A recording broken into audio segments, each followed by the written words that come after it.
महादेव। दोस्तों, आप सभी लोग जानते हैं कि 27 मार्च 2026 शुक्रवार चैत्र महीने में पड़ने वाली है रामनवमी। और हमारे हिंदू धर्म में रामनवमी बहुत ही बड़ा और विशेष महत्व होता है चैत्र महीने का। रामनवमी के दिन तो आप लोगों को सिर्फ और सिर्फ टूटी हुई झाड़ू वाला उपाय तो अवश्य ही करना चाहिए। इन दोनों का संयोग बहुत ही कम आता है। इसी के साथ में गुरुजी ने अपने शिव पुराण कथा में बताया है कि इस दिन आपको टूटी हुई झाड़ू वाला उपाय तो आपको अवश्य ही करना चाहिए। मैंने आप वाला उपाय तो अवश्य ही करना चाहिए, क्योंकि ऐसा दिन पूरे साल में सिर्फ एक ही बार आता है। और दोस्तों, आप सभी लोग जानते हो कि रामनवमी का अगर सबसे बड़ा कोई उपाय है तो वो टूटी हुई झाड़ू वाला उपाय है। तो दोस्तों, रामनवमी के दिन आप लोगों को इस टूटी हुई झाड़ू वाला उपाय को जरूर करना है। बहुत सारे लोग होंगे जिन लोगों ने इस उपाय को ना किया हो, मतलब पूरा साल निकल गया, उन्होंने किसी भी दिन इस टूटी हुई झाड़ू वाला उपाय को ना किया हो। पर दोस्तों, आपके पास एक आखिरी मौका बचा हुआ है जो कि रामनवमी के दिन है। इस दिन आप लोगों को इस वाले उपाय को जरूर कर लेना है। भले ही आपने पूरे महीने भर इस उपाय को ना किया, पर अगर आपने इस चैत्र महीने के रामनवमी के दिन अगर इस वाले उपाय को कर लिया तो आपको इस उपाय को करने का वह फल मिलेगा जिसकी आपने कभी कल्पना भी नहीं करी होगी। इसीलिए आप लोग इस वाले उपाय को एक बार जरूर कर लेना है, ताकि आप लोगों के हाथ से ये मौका ना जा सके और आपको इस उपाय को करने का फल मिलेगा। दोस्तों, यह उपाय पंडित जी ने अपने अभी की ही श्री शिव महापुराण की कथा में बताया है जी। इस उपाय को आज हम आपको बहुत अच्छे से समझाने वाले हैं। इस वीडियो को देखने के बाद उपाय को समझने के लिए आपको कोई और वीडियो को देखने की जरूरत नहीं पड़ेगी। तो चलिए दोस्तों, उपाय को शुरू करते हैं। देखिए, ये इस चैत्र महीने की रामनवमी के दिन ये इतना खास होता है, इतना महत्वपूर्ण होता है। देखा गया है कभी कभी बड़े बड़े पूजा पाठ अनुष्ठान से जो मनोकामना पूर्ण नहीं होते, वहाँ चैत्र महीने की रामनवमी के दिन एक छोटे से उपाय करने से ही आपकी मनोकामना पूर्ण हो जाती है। और बहुत सारे लोगों ने इस उपाय को किया भी है और उनको इस उपाय को करने का फल भी ज़रूर मिला है।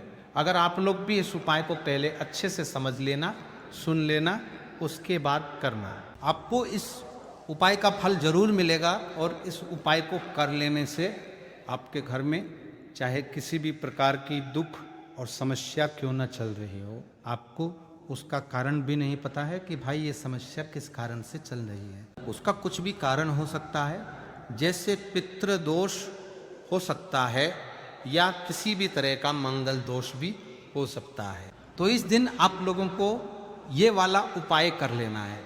ये एक ऐसा उपाय है जिस उपाय को अगर किसी विशेष दिन पर किया जाए तो भाई उस विशेष दिन का जो है वो तो हमें मिलता ही मिलता है। पर हमने उस दिन पर इस उपाय को किया है तो हमें उससे भी बड़ा फल मिलता है, और फल बहुत जल्दी मिलता है, क्योंकि आप इस उपाय को बहुत ही बड़े और विशेष दिन पर कर रहे हो। तो चलिए अब उपाय के बारे में बात करते हैं, लेकिन उससे पहले आप लोगों को ये जानना आवश्यक है कि आखिर ये उपाय किस समय करना है, किसको करना है और कैसे करना है। तो चलिए हम आगे आपको वीडियो में एक एक करके बता देते हैं। लेकिन उससे पहले अगर आप लोग हमारे चैनल पर पहली बार आए हैं या फिर मेरी आवाज़ आज पहली बार सुन रहे हैं तो हमारे चैनल को सब्सक्राइब ज़रूर कर लेना, और इस वीडियो को लाइक करके कमेंट बॉक्स में श्री शिवाय नमस्तुभ्य ओम नमः शिवाय जरूर टाइप कर देना। तो दोस्तों, इस टूटी हुई झाड़ू वाला उपाय को हमें रामनवमी के दिन कैसे करना है, किसको करना है, किस समय करना है और कहाँ पर करना है, ये सारे सवालों के जवाब आपको इस वीडियो में मिल जाएंगे। और जो ये वीडियो देखेगा भाई, उसको टूटी हुई झाड़ू वाला उपाय ज़रूर करना चाहिए, क्योंकि इस दिन काला तिल का भी बहुत ही बड़ा और विशेष महत्व होता है। और जब बात आ जाए टूटी हुई झाड़ू वाला उपाय की, तो ये सोने पर सुहागा वाली बात हो जाती है और ये बहुत ही बड़ा उपाय होता है। अब दोस्तों, इस टूटी हुई झाड़ू उपाय को आखिर करना किसको है, सबसे पहले हम लोग वो बात जान लेते हैं तो देखो, घर की जो बड़ी माताएं बहनें होती है, उन माताओं बहनों में से कोई भी एक बड़ी माता बहन इस वाले उपाय को कर सकती है। और दोस्तों, अगर आप चाहे तो अपने घर में से सभी सदस्यों को भी इस उपाय को करवा सकते हैं। अगर किसी व्यक्ति की खुद की कोई मनोकामना है, खुद की कोई दुख और परेशानी है जो कि वह अपने लिए ही करना चाहता है, इस वाले उपाय को तो वो खुद अपने लिए भी कर सकता है। बाकी अगर कोई घर में से ऐसा है जो कि अपने पूरे घर परिवार की सुख और शांति के लिए ये वाला उपाय करना चाहता है, तो भाई वो भी कर सकता है, उसमें भी कोई दिक्कत वाली बात नहीं है। कहने का मतलब ये है कि इस उपाय को हर एक सदस्य भी कर सकता है और पूरे घर परिवार के सदस्य के लिए घर की बड़ी माताओं बहनों में से कोई एक माता बहन भी कर सकती है। माताएं बहनें अगर घर में उपस्थित ना हो या वह ये वाला उपाय ना कर पा रही हो, तो फिर घर का कोई बड़ा सदस्य भी इस टूटी हुई झाड़ू वाला उपाय को कर सकता है। चाहे फिर वह पुरुष ही क्यों ना हो, उसमें कोई भी दिक्कत वाली बात नहीं है, वह या कर पा रहे हैं। उसके बाद में दोस्तों, जो अगला प्रश्न निकल कर आता है वो ये आता है, इस उपाय को लेकर के आखिर इस उपाय को हमें किस समय करना है? सुबह के समय करना है कि शाम के समय करना है? तो देखो, इस वाले उपाय को आप लोग सुबह के समय भी कर सकते हो और शाम के समय प्रदोष काल में भी कर सकते हो। अब अगर आप पूछो कि भाई साहब सबसे उत्तम समय कौन सा रहेगा इस टूटी हुई झाड़ू वाला उपाय को करना है, का तो हम आपसे बस यही कहेंगे कि इस उपाय को आप सुबह के समय करेंगे तो ज़्यादा बेहतर होगा। बाकी अगर प्रदोष काल शाम के समय भी करेंगे तो भी अच्छा होगा, उसमें कोई भी दिक्कत वाली बात नहीं है। तो अब दोस्तों, जो अभी सबसे बड़ी और महत्वपूर्ण बात आती है वो ये आती है कि सुबह अगर हम उपाय को करेंगे तो हमें कितने बजे से लेकर कितने बजे तक के बीच में करना है, और शाम के समय प्रदोष काल में करेंगे तो हमें कितने बजे से लेकर कितने बजे के बीच में करना है। तो देखो, सुबह जितनी जल्दी हो सके आप उपाय को करने की कोशिश करना। बाकी अगर किसी कारणवश लेट भी हो जाओ, थोड़ी देर भी हो जाए, तो 10 या 11 o'clock बजे तक भी आप उपाय कर लेना, पर 12:00 बजे से ज़्यादा देरी ना हो, ठीक है? इस बात का ध्यान रखना।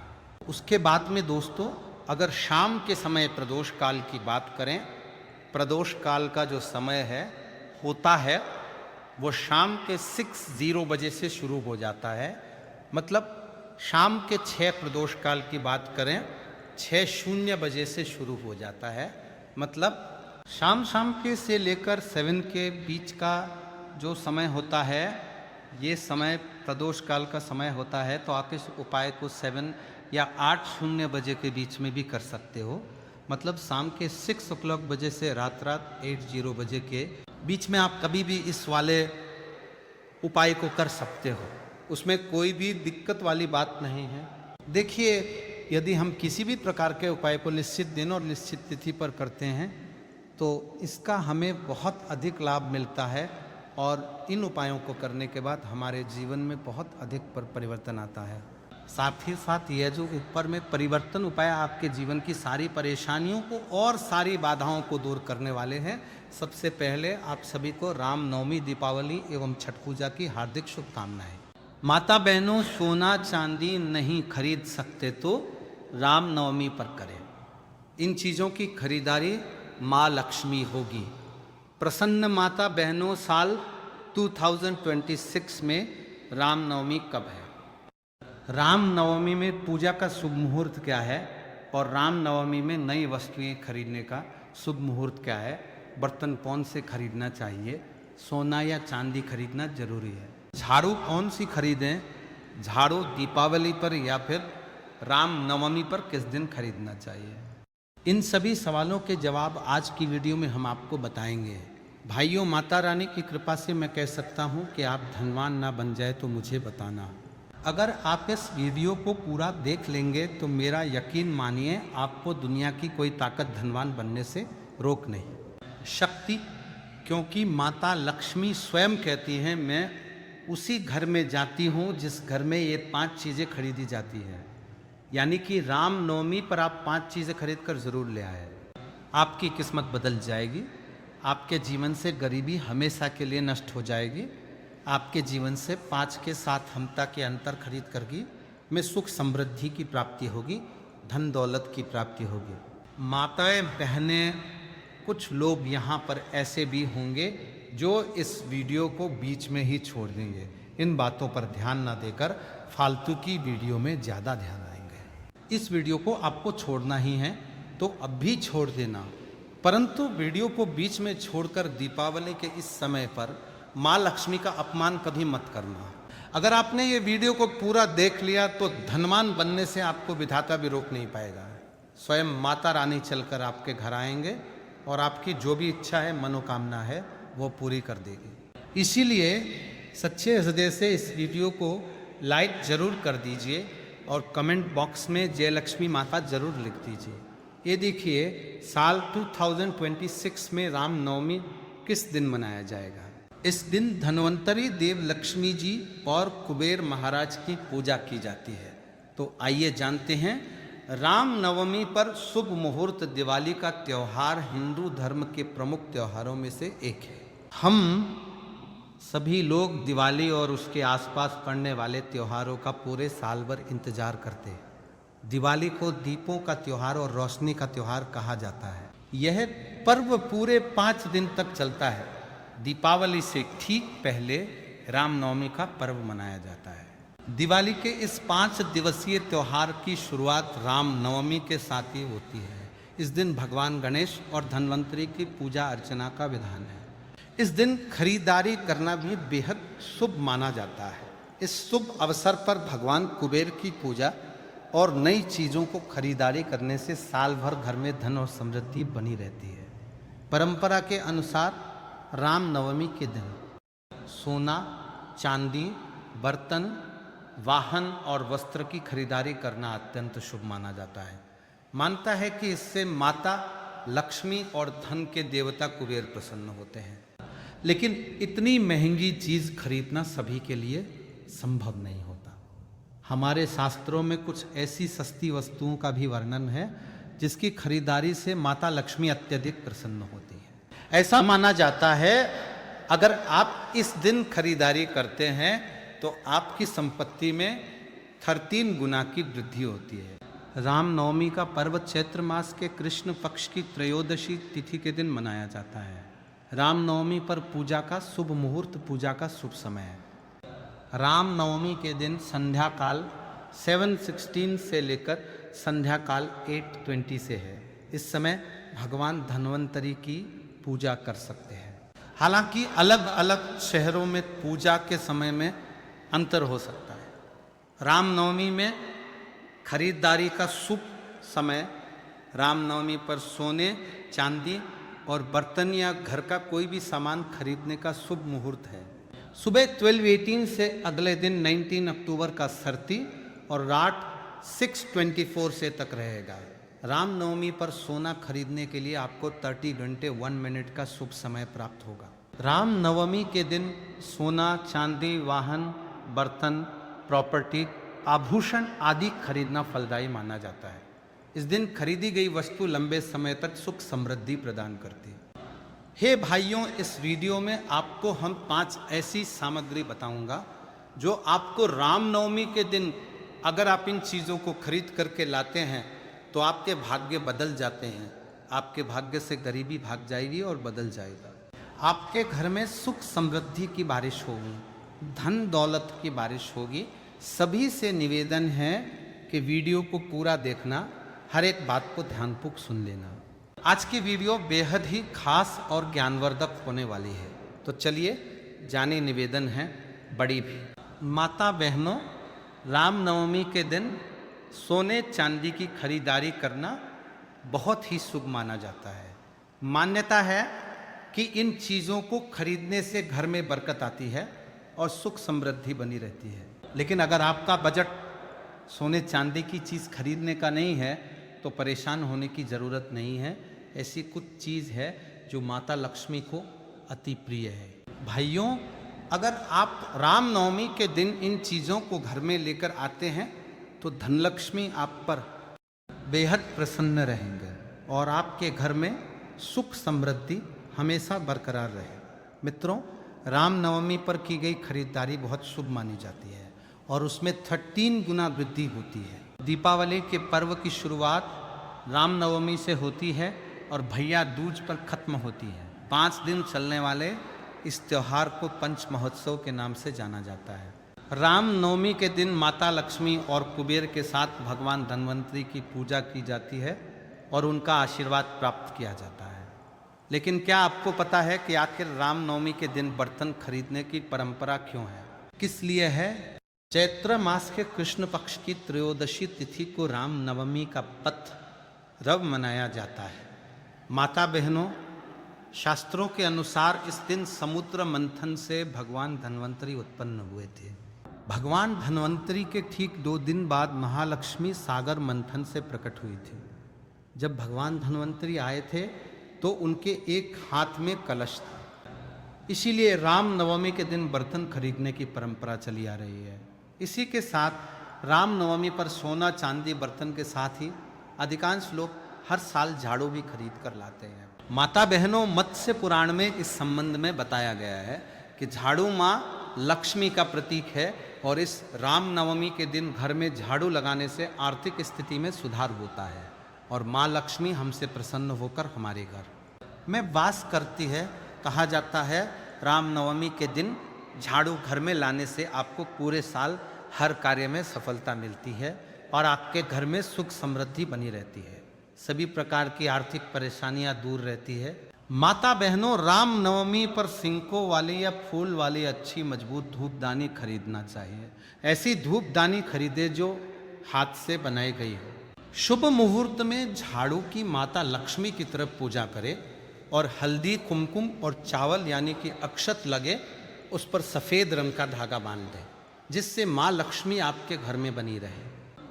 ध्यान रखें कि झाड़ू को सदैव ही साफ हाथ से छुए, भूल कर भी अपवित्र हाथ से झाड़ू को स्पर्श न करें। ऐसा करने से माँ लक्ष्मी नाराज हो जाती है और आप आर्थिक संकट से गिरने लगते हैं। मित्रों, झाड़ू को कभी भी खड़ा करके ना रखें, ऐसा करना अशुभ माना जाता है। इसे हमेशा सही तरीके से रखें। घर में झाड़ू सदैव ऐसे स्थान पर रखनी चाहिए कि कभी भी बाहर से आने वाले किसी व्यक्ति की नज़र झाड़ू पर नहीं पड़नी चाहिए। रामनवमी से पहले साफ सफाई करने के साथ ही पुराना झाड़ू घर से हटा देनी चाहिए, क्योंकि झाड़ू घर की गंदगी को बाहर निकालती है। गंदगी को दरिद्रता माना गया है।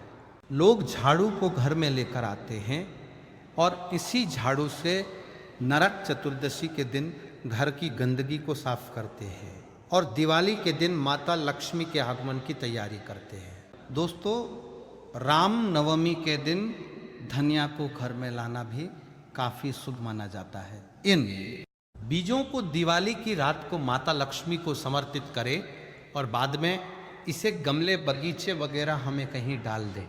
ये धनिया के बीज आपके घर में सुख समृद्धि और खुशहाली लेकर आएंगे। पीतल के बर्तन, आजकल लोग रामनवमी के दिन स्टील के बर्तन खरीदते हैं, लेकिन इसे नहीं खरीदना चाहिए। इस दिन पीतल के बर्तन खरीदना शुभ होता है। कहा जाता है कि समुद्र मंथन के समय जब भगवान धन्वंतरी प्रकट हुए तो उनके हाथ में पीतल का पात्र था। रामनवमी के दिन पीतल बर्तन लाने से घर में बरकत होती है। गोमती चक्र माँ लक्ष्मी को बेहद प्रिय है। रामनवमी के दिन गोमती चक्र खरीद कर लाएं और दिवाली की रात को जब माता लक्ष्मी का पूजन करें तो गोमती चक्र की भी पूजा करें। बाद में इसे धन की तिजोरी में रखें। मान्यता है कि इससे आपका धन स्थान हमेशा रुपए पैसों से भरा रहता है। माता बहनों, इस वीडियो को आप ज़्यादा से ज़्यादा लोगों तक शेयर करें। देखिए, रामनवमी को समृद्धि का प्रतीक माना गया है। रामनवमी के दिन घर में थोड़े चावल जरूर लेकर आए। दिवाली के दिन इन चावलों का इस्तेमाल माता लक्ष्मी की पूजा में करें। बाद में थोड़े से चावल को एक छोटी सी पोटली में बांधकर तिजोरी में रख दें और झड़े हुए थोड़े चावल को घर के अनाज में मिला दें। इससे आपके घर में सुख समृद्धि हमेशा बनी रहेगी। माता लक्ष्मी का पूजन होता है रामनवमी के दिन गणेश लक्ष्मी की मूर्ति घर में लेकर आए, दिवाली के दिन उनकी विधिवत पूजा करें। माता बहनों, श्री गणेश जी को ज्ञान और विवेक का प्रतीक माना गया है और माता लक्ष्मी को धन की देवी कहा गया है। जहाँ स्वच्छता के साथ धन लक्ष्मी का आगमन होता है, वहाँ सब कुछ मंगल ही मंगल होता है। दोस्तों, बर्तनों को सफलता के प्रतीक के रूप में देखा जाता है और रामनवमी के दौरान बर्तन खरीदने से आपको सफलता प्राप्त करने में मदद मिलने की मान्यता है। आप चांदी, तांबा, पीतल, यहाँ तक कि मिट्टी की रसोई के बर्तन भी खरीद सकते हैं। जब आप भगवान की पूजा करें तो अपने बर्तन कभी खाली ना रखें। इसे हमेशा चावल दाल के दोनों से भरा रखें। इस दिन उत्तर पूर्व दिशा में घी का दिया जलाएं। दिया की लो से नकारात्मक ऊर्जा दूर होती है और घर का माहौल सुखद, शांतिपूर्ण और आनंदमय होता है। दोस्तों, रामनवमी पर सोना चांदी खरीदना क्यों शुभ माना जाता है? रामनवमी के दिन भगवान कुबेर और देवी लक्ष्मी की पूजा की जाती है। रामनवमी का अर्थ धन और समृद्धि है, इसलिए इसे सोना चांदी और बर्तन जैसे अन्य उपयोगी वस्तुएं खरीदने के लिए शुभ माना जाता है। कई लोग इस दिन अपना पैसा सोने में निवेश करते हैं और कई लोग आभूषण के रूप में सोना और चांदी लाते हैं, क्योंकि इन चीज़ों को घर लाना सबसे शुभ माना जाता है।